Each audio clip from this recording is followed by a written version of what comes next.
राठौड़ वंश जो प्राचीन 36 कुलों में से एक है। राठौड़ राजपूत को रणबंका राठौड़ भी कहा जाता है।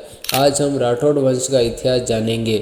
पौराणिक कथा के अनुसार राठौड़ वंश की उत्पत्ति सूर्यवंशी राजा के रीढ़ से उत्पन्न बालक से हुई है। राठौड़ राजवंश के पाठों के अनुसार राठौड़ राजा हिरण्यकश्यप के वंशज हैं। साथ ही राष्ट्रोड़ महाकाव्य के अनुसार राठौड़ वंश की उत्पत्ति भगवान शिव के माथे पर स्थित चंद्र से हुई थी। दियाल दाव के अनुसार राठौड़ ब्राह्मण वंशी हैं, तो जेम्स स्टोन्स के अनुसार राठौड़ सूर्यवंशी हैं और ज़्यादातर इतिहासकारों के अनुसार राठौड़ भगवान श्री राम के पुत्र पशु के वंशज हैं, इसलिए राठौड़ सूर्यवंशी राजपूत हैं। राठौड़ को पहले संस्कृति में राष्ट्रकूट कहते थे। राष्ट्रकूट जो दक्षिण भारत के बड़े हिस्से पर राज करने वाला राजवंश था। इतिहासकारों के अनुसार राठौड़ जो राष्ट्रकूट दोनों का वंशज एक ही है। राठौड़ वंश का गोत्र गौतम, गुरु, वशिष्ठ, वंश सूर्यवंशी, वेद यजुर्वेद, कुल क्षत्रिय राजपूत कुल, कुलदेवी चक्रेश्वरी माँ, नागणेचा माँ, इष्ट देवता भगवान रामचंद्र, निशान पचरंग, ध्वजा गगनचुंबी, वृक्ष क्लब।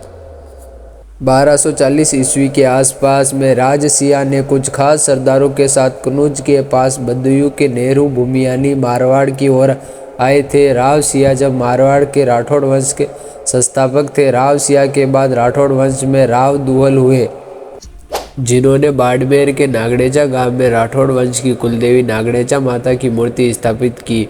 मूर्ति दक्षिण भारत से लाई गई थी। राठौड़ राजपूत को मारवाड़ में सत्ता स्थापित करने के लिए भाटी, सांखला और चौहान राजपूत के कई बार संघर्ष करना पड़ता था, तो कई बार राठौड़ राजपूतों को तुर्की के बीच लड़ाइयाँ हुआ करती थी।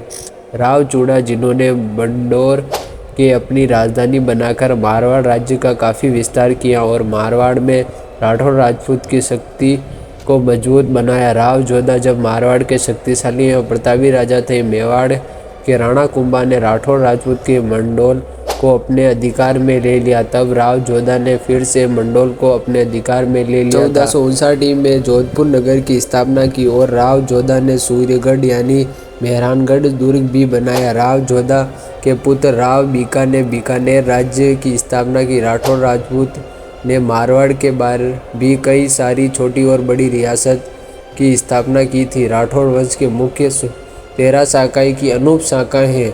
दोस्तों, राठौड़ वंश के बारे में जानकारी कैसी लगी कमेंट में बताना। अगर राठौड़ वंश का कुछ अलग बोल दिया है तो प्लीज़ कमेंट में बता देना, अगले वीडियो में उसका सुधार कर दूंगा। धन्यवाद।